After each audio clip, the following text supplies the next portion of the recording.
একটা সময়ে এই পশ্চিমারা, বিশেষ করে আমেরিকা, সেই ৭১-এর পর থেকে, ৭১-এ যখন ১৬ই ডিসেম্বরে তারা পরাজিত হয়েছে, তারপর থেকে বঙ্গবন্ধু শেখ হাসিনাকে আন্তরিকভাবে তারা কোনোদিন মেনে নিতে পারেনি। কারণ তারা আওয়ামী লীগের নেতা, আর এই আওয়ামী লীগ বা এই শেখ মুজিব আমেরিকাকে বৃদ্ধাঙ্গুলি দেখিয়ে বাংলাদেশকে পাকিস্তান মুক্ত করেছিলেন। তারপরেও তারা চেয়েছিল পাকিস্তানের মতোই বাংলাদেশ তাদের কথায় উঠবে, বসবে, তাদের কথায় চলবে। কিন্তু বঙ্গবন্ধু সেটা করেননি। বঙ্গবন্ধু বাংলাদেশকে কারো কাছে বিক্রি করেননি। বীর বাঙালি যারা ৩০ লক্ষ শহীদের বিনিময়ে, ২ লক্ষ মা বোনের সম্ভ্রমের বিনিময়ে এ দেশ পাকিস্তানি হানাদার মুক্ত করেছিল, সেই জাতিকে কারো কাছে বন্ধক দিয়ে বঙ্গবন্ধু দেশ চালাতে চাননি, দেশের রাষ্ট্রপতি থাকতে চাননি। এটাই ছিল বঙ্গবন্ধুর অপরাধ। সেজন্যই সরাসরি সিআইএর, পাকিস্তান আমেরিকার গোয়েন্দা সংস্থা, আন্তর্জাতিক গোয়েন্দা সংস্থা সিআইএর সরাসরি তত্ত্বাবধানে, যেগুলোকে আমরা এখন ডিপ স্টেট বলি, তাদের তত্ত্বাবধানে এই রাজনৈতিক দল, এই সেনাবাহিনী, এদেরকে নিয়ে, রাজনৈতিক দল হলো পাকিস্তানপন্থী রাজনৈতিক দল, তারা তখন নিষিদ্ধ ছিল, কিন্তু তারা তখন জীবিত ছিল, অ্যাক্টিভ ছিল। তাদেরকে তলে তলে অ্যাক্টিভ করে সেনাবাহিনীর মধ্যে একটা পক্ষকে, জেনারেল জিয়া সহ একটা পক্ষকে নিয়ন্ত্রণ করে ৭৫-এর ১৫ই আগস্টের হত্যাকাণ্ড ঘটিয়েছিল। ২১ বছর তারা তাদের মোসাহেবি করা, তাদের দালাল দিয়ে এই দেশ চালিয়েছিল জিয়া, এরশাদ, খালেদা জিয়া। ৮১ সালে শেখ হাসিনা দেশে ফেরার পরে সারা বাংলা ঘুরে দলকে আবার সংগঠিত করে ঠিকই ১৫ বছর মাথায় তিনি দলকে ক্ষমতায় নিয়ে এসেছিলেন। আসলে ১৫ বছর না, মাত্র ৫ বছরের মধ্যে, যেমন ৮৬ সালে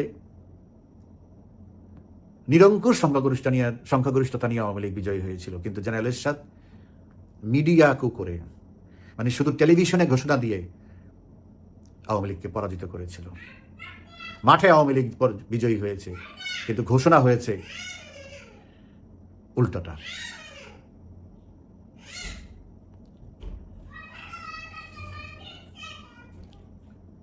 একইভাবে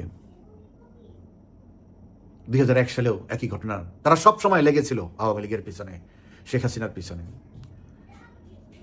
কিন্তু বাংলাদেশের জনগণ ঐক্যবদ্ধভাবে, বাংলাদেশের অধিকাংশ জনগণ আওয়ামী লীগ এবং তার নেতৃত্বকে, শেখ হাসিনাকে বিশ্বাস করেছিল, তার প্রতি আস্থা রেখেছিল। ২০০১ সালে আবার তারা সবল মেরেছে। এই সেনাবাহিনীকে ব্যবহার করেই তারা আওয়ামী লীগকে দিনের আলোয় ভোট ডাকাতি করে, জবরদস্তি করে পরাজিত করেছে। কোনো কারণ ছিল না আওয়ামী লীগের সেই নির্বাচনে পরাজয় হওয়ার, কারণ ৯৬ থেকে ২০০১ এই সময়টা ছিল বাংলাদেশের ইতিহাসে ৭৫-এর পরে স্বর্ণযুগ। মানুষ আগে যা ৯৬-তে যেই ভোট দিয়েছে, খুব নিশ্চিতভাবেই তার চেয়ে অনেক বেশি ভোট নিয়ে, অনেক বেশি ব্যবধানে আওয়ামী লীগ বিজয়ী হবে, এটাই ছিল প্রত্যাশিত এবং এটাই ছিল বাস্তব। কিন্তু তখনও সব কিছু উল্টে দিয়ে সেনাবাহিনীর ক্ষমতায় জোরে সেদিন মানুষের ভোটের রায়কে বানচাল করে দিয়েছে। কিন্তু আবার সেই ৬ বছর খালেদা জিয়ার দুঃশাসন, খালেদা জিয়া, জামাত, বিএনপি জামাতের দুঃশাসন, তারেক জিয়ার বিশ্বসেরা দুর্নীতি, খুন খারাপি, জঙ্গি, সব মিলিয়ে একাকার হয়ে গিয়েছিল খালেদা নিজামীর সরকার। কিন্তু মানুষ আবার আস্থা আবার শেখ হাসিনার পিছনে দাঁড়িয়েছে। আবারও বাংলাদেশে সঠিক গণতন্ত্র এবং জনগণের প্রতিনিধিত্বমূলক সরকার প্রতিষ্ঠিত হয়েছে 2008 সালে 9 সালে নির্বাচনের মাধ্যমে। এই যে একটা পিং পং খেলা আমেরিকার সাথে, আওয়ামী লীগের সাথে, বা বঙ্গবন্ধুর সাথে, শেখ হাসিনার সাথে, এটা চলতেই থাকবে। এই যে 15টা বছর পরে তার আবার সফল হলো, সফল শুধু না, বিপুল ধ্বংসযজ্ঞের মাধ্যমে তারা তাদের মেটিকুলাস ডিজাইন করে তাদের ব্লুপ্রিন্ট, নীল নকশা বাস্তবায়ন করলো, শেখ হাসিনাকে ক্ষমতাচ্যুত করলো, দেশকে মৃত্যুকূপে, ধ্বংসস্তূপে পরিণত করলো, একটা দেউলিয়া রাষ্ট্রে পরিণত করলো। কিন্তু বাস্তবতা হচ্ছে 15টি মাস চলে যাচ্ছে, দেশের মানুষের মন তারা জয় করতে পারেনি। কারণ তারা এমন কিছু করতে পারেনি, কেউ এমন কিছু করতে পারেনি। তারা যে নিউজকে তৈরি করলো সেই 2006 সালে, না অক্টোবর মাসে নোবেল পুরস্কার দিয়ে, তারপর আজকে এনে 2007 সালেই এনেছিল, কাজ হয়নি, মানুষ তাকে বিশ্বাস করেনি, গ্রহণ করেনি। সেই তাকে সামনে রেখেই তাদের সেই পরিকল্পনা করতে করতে করতে করতে করতে আজকে 5ই অক্টোবর 2024 এসে তারা সফল হয়েছে তাদের। এবং ইতিমধ্যে তারা বাংলাদেশে এমনভাবে মিডিয়ার মাধ্যমে বিভিন্ন চ্যানেলে এমন প্রপাগান্ডা করেছে, ইউনূসকে এমনভাবে প্রমোট করেছে, কিছু মানুষের মাথার মধ্যে এমনভাবে ঢুকিয়েছে ইউনূস মানে হলো যে বাংলাদেশের সমৃদ্ধির প্রতীক, সম্মানের প্রতীক। ইউনূস মানে হলো বাংলাদেশের চূড়ায় অবতরণের মাধ্যম। আমি গত পরশুদিন, আমি এর আগে আরো কয়েক মাস আগে ফেসবুকে লিখেছিলাম, গত পরশুদিনে আমি লিখেছি আবারও, যে এদেশের মানুষের মধ্যে বা বিদেশিদের মধ্যেও একটা সুপ্ত ধারণা ছিল, একটা আকাঙ্ক্ষা ছিল, বিশ্বাস ছিল যে ইউনূস যদি বাংলাদেশটার হাল ধরতো, বাংলাদেশের সরকার প্রধান হতো বা বাংলাদেশটা চালাতো, তাহলে এই দেশটা সোনায় সোহাগা হয়ে যেত। মানে কোনো বেকারত্ব থাকতো না, জাদুঘরে চলে যেত, সব শিল্পায়ন হয়ে যেত, দরিদ্র থাকতো না, শূন্য দরিদ্র হয়ে যেত, শূন্য বেকারত্ব হয়ে যেত, দেশ স্বাবলম্বী হয়ে যেত, ইউরোপের মতো একটি দেশ হয়ে যেত, যেখানে আমেরিকা সহ সমগ্র পশ্চিমা রাষ্ট্রগুলো ইউনূসকে তোষামত করে, ইউনূসকে পীর মানে।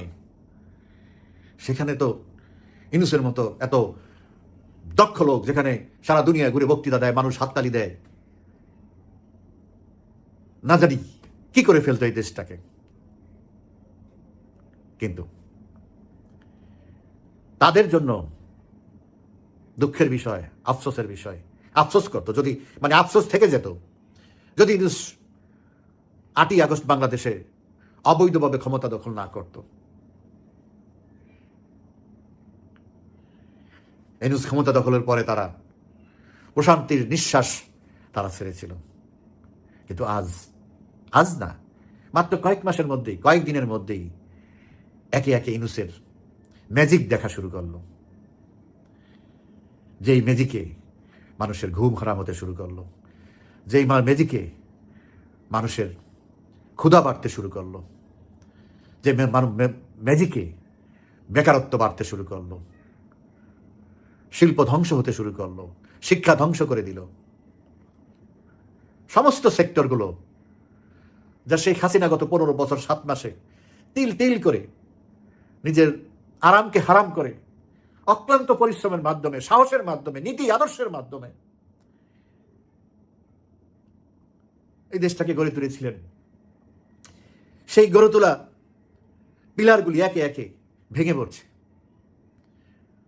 মানুষ এখন 15 মাসে এসে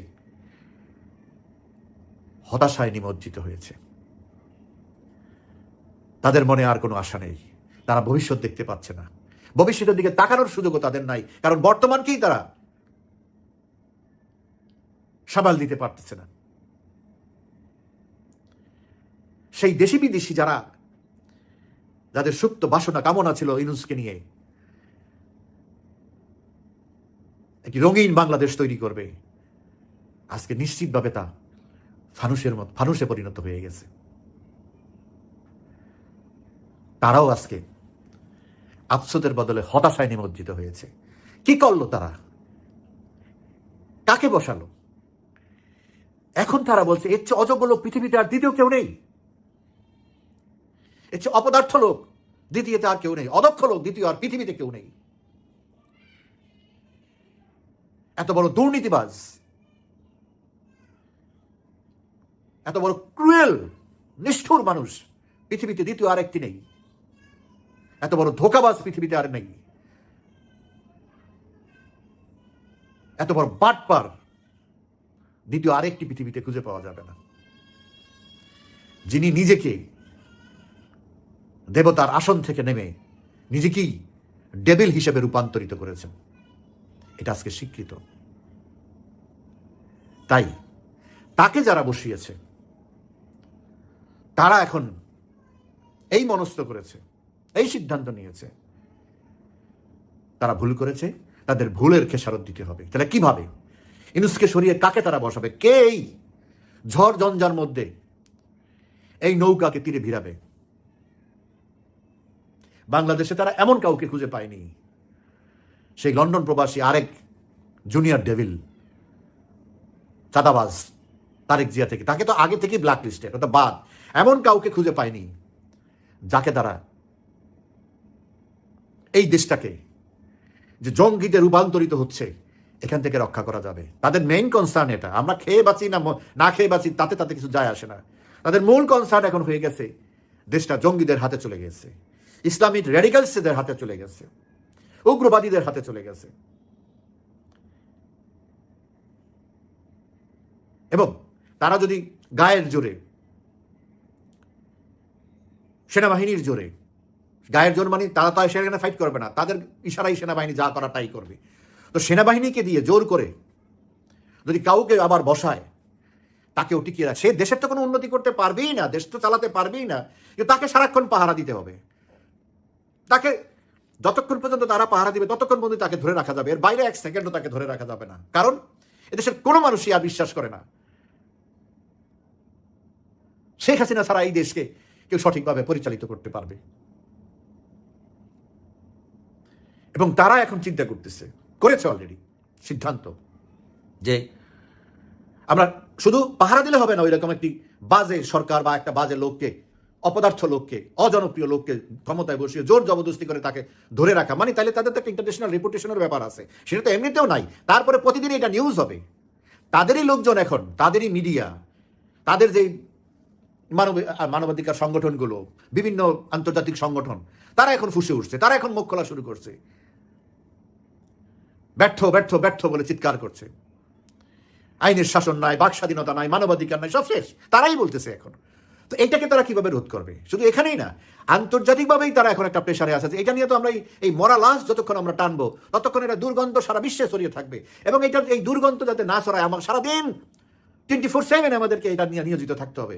সেখান থেকেও বেরোতে চাচ্ছে তারা। তাহলে কি বিকল্প? কি বিকল্প? একটাই, শেখ হাসিনা, একমাত্র শেখ হাসিনা যদি দেশ পরিচালনার দায়িত্ব নেয় তাহলে আর তাদের কোনো হেডেক নাই। কিন্তু তাদের শর্ত একটাই, তাদের কথায় তাদেরকে যেন ইগনোর না করে, তাদেরকে যেন উচ্ছেদ না করে, তাদের কথার বাইরে যেন না যায়। কিন্তু শেখ হাসিনা তো সেটা করবে না, করে নাই অতীতে, এখনো করবে না, ভবিষ্যতেও করবে না। তাইলে এখন তারা নিচ্ছে ঠিক আছে, গিভ অ্যান্ড টেক, আমরা ছাড় দিই, শেখ হাসিনার জন্য কিছুটা ছাড় দেয়। কি ছাড় তারা চায় শেখ হাসিনার কাছ থেকে? শেখ হাসিনার তো ফান্ডামেন্টাল প্রিন্সিপাল একটাই, এই দেশের স্বার্থের বিরুদ্ধে তাকে একচুল সামনে আগাতে দিবে না। তার নীতি আদর্শ, তার ঐতিহ্য, তার দল। তাহলে এই দেশকে তাদের এমন কি আছে যে এই দেশের স্বার্থ অক্ষুণ্ণ রেখে তারা শেখ হাসিনাকে আর ডিস্টার্ব করবে না? এটাই হলো এখন মূল বিষয়। এখানে ওয়াকার, ইনুস, তারেক, অমুক সেমুক, নাথিং। বিষয় একটাই,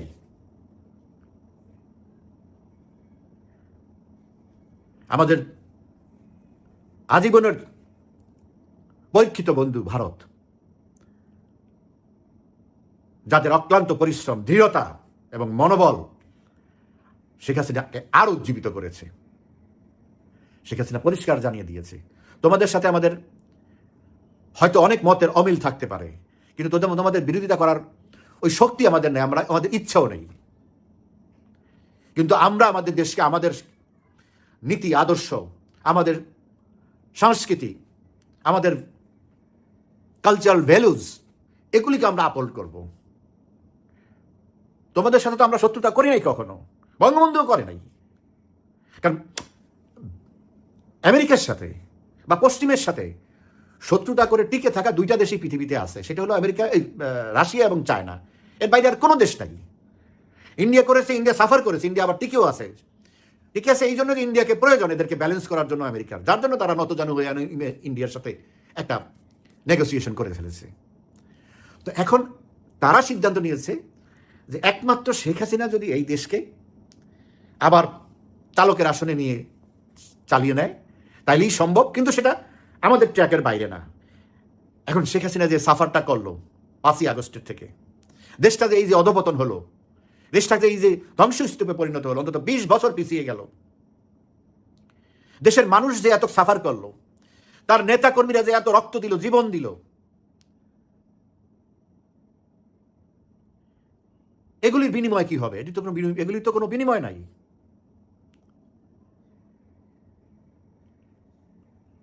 কিন্তু বাস্তবতা হচ্ছে এই শ্রম, এই ত্যাগ, এর বিনিময়েই তো আমরা 16ই ডিসেম্বর 1971 আমাদের বিজয় এনেছি।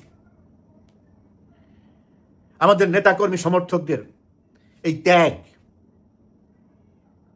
বাংলাদেশের মানুষের এই 15 মাসের ভোগান্তি, সাফারিংস,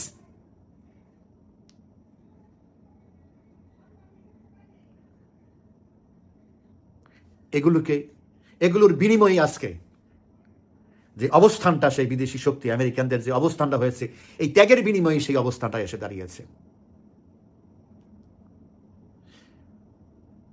আমরা বিরোধ চাই না, আমরা বন্ধুত্ব চাই, কিন্তু আমাদের নীতি আদর্শ থেকে বাংলাদেশের স্বার্থ এবং কারোর সাথে শত্রুতা নয়, সবার সাথে বন্ধুত্ব, জাতির পিতার এই যে নীতি, এটাই হলো আমাদের পার্মানেন্ট ফান্ডামেন্টাল প্রিন্সিপাল, এবং তারা সেটা মেনে নিয়েছে। কিছু ব্যাপার আছে সেগুলো আলোচনা করার বিষয় না আমার থেকে, এবং কারো কখনোই এগুলি পাবলিকলি আলোচনা করার বিষয় না। কিন্তু আমেরিকা স্বীকার করতে বাধ্য হয়েছে,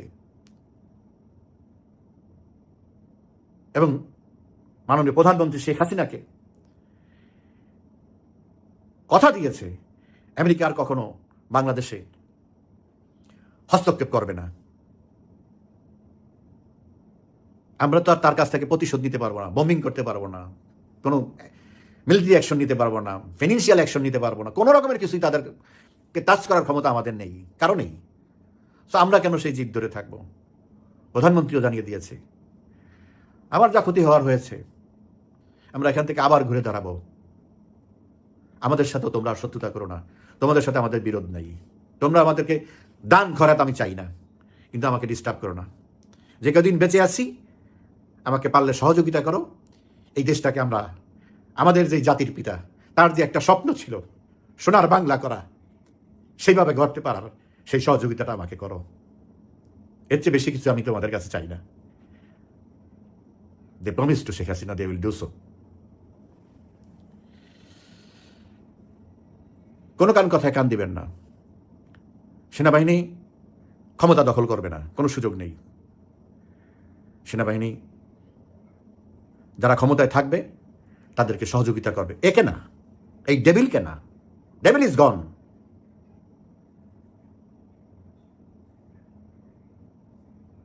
শেখ হাসিনা আমেরিকাকে পরিষ্কার বলে দিয়েছে, আমি এখনো বৈধ legal prime minister of Bangladesh. কিন্তু তারপরেও তোমাদের মাথার মধ্যে একটা পোকা ঢুকেছে, তোমাদের ধারণা হয়েছে বাংলাদেশের মানুষ শেখ হাসিনাকে ছুঁড়ে ফেলে দিয়েছে, শেখ হাসিনা জনপ্রিয় না। আমি আমার দেশের মানুষের কাছে যাব, তোমাদের বিচার না, আমি আমার এই সাফারিংসের বিচার, আমার দেশের এই ক্ষতির বিচার আমি আমার জনগণকে আমি দেব। দেখো জনগণ কি রায় দেয়, তাদের যে কোনো রায় আমি মাথা পেতে নেব। এদেশের জনগণের প্রতি আমার আস্থা এবং বিশ্বাস চিরদিনের। ভালো থাকবেন।